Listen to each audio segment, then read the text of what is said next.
Globally, 8.7 million annual deaths have been attributed to fossil fuel pollution. That is death at the scale of the Holocaust every single year.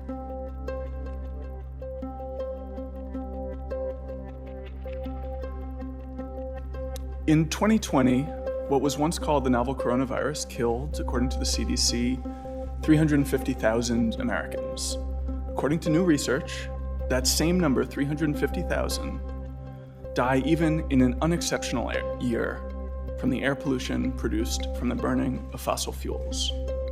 Decarbonize, and we could save those lives. The figures are so large they can seem almost hard to credit, but this is a familiar paradox from climate science, which offers harrowing assessments we know, must know, also offer the clearest picture we have of the uncertain future that awaits us should we fail to act. Globally, 8.7 million annual deaths have been attributed to fossil fuel pollution. That is death at the scale of the Holocaust every single year. The average resident of Delhi has had his or her life expectancy cut short by 9 years. Globally, the figure is 2 years. Now, here in the US, we have what qualifies as enviable air quality. According to the NRDC, the Clean Air Act is still saving 370,000 American lives every year, delivering economic benefits of $3 trillion annually, 32 times the cost of enacting that bill. But unfortunately, many of these gains could be undone by pollution produced by wildfire. In 2020, American fires accounted for more than half of all air pollution in the western US, meaning that more particulate matter from the burning of forest infiltrated the lungs of Americans living in those states than from all other industrial and human activity combined.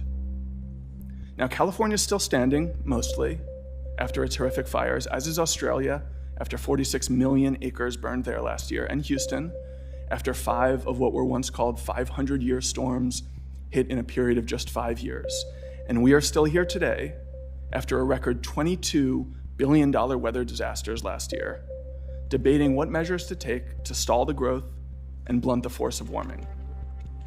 All a sign that climate impacts aren't the whole of our destiny, but instead form the natural landscape on which our future will be built and contested. Now, you may think of climate change as a slow process, but half of all of the emissions ever produced in the entire history of humanity have come in just the last 25 years. That's since Al Gore published his first book on warming. It's since the premiere of Friends.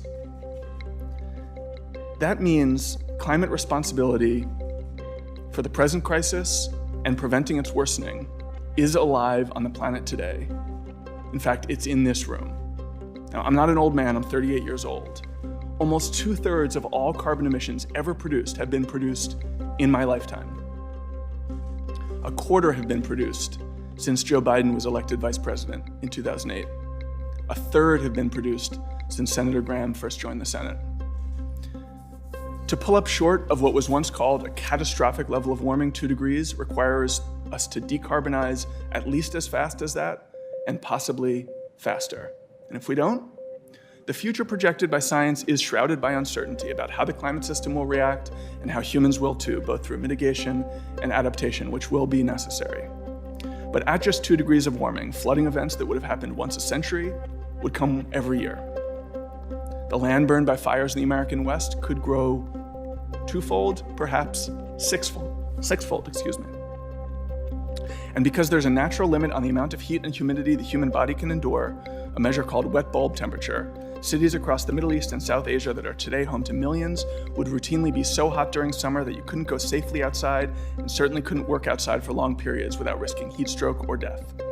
Past 2 degrees, and the number of deaths from air pollution could grow by 150 million. At 3 degrees, war could double. And estimates of the aggregate economic impact of unmitigated climate change are crude and vary widely, with some older models suggesting an impact of just a few percentage points and others offering much higher estimates.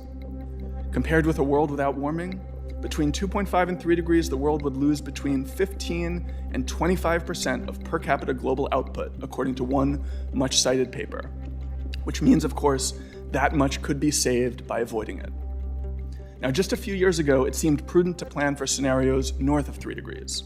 Thanks to a global political awakening, growing cultural pressure, and rapid improvements in the cost of renewables, those scenarios now appear considerably less likely. But even that new measured optimism is shrouded in uncertainty too. And as any investor or economist would tell you, uncertainty itself is a cost. Not an excuse for inaction, but the opposite. As they would also tell you, foregone benefits are a cost too. And this, I think, is the biggest news on climate, that the benefits of decarbonization, once considered trivial, are in fact enormous.